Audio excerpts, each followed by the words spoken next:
ప్రియులారా, తాను పరమునకు చేర్చబడు దినములు సమీపముగా ఉండినప్పుడు ఆయన తన ముఖమును యెరూషలేము వైపునకు త్రిప్పెను అని లూకాసు వార్త 9వ అధ్యాయములో మనం చదువుతాము. అవును ప్రియులారా, తను సేవ చేసే దినములు ఒక ముగింపులోనికి వస్తూ ఉన్నాయి.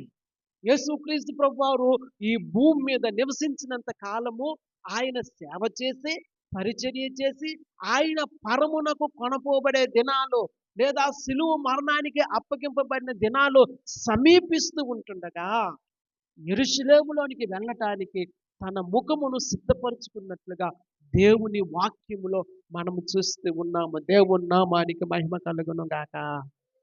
హల్లెలూయా, హల్లెలూయా. కాబట్టి ప్రియులారా, దేవుని వాక్యములో చాలా స్పష్టంగా మనకు కనబడతా ఉంది. ఏలియా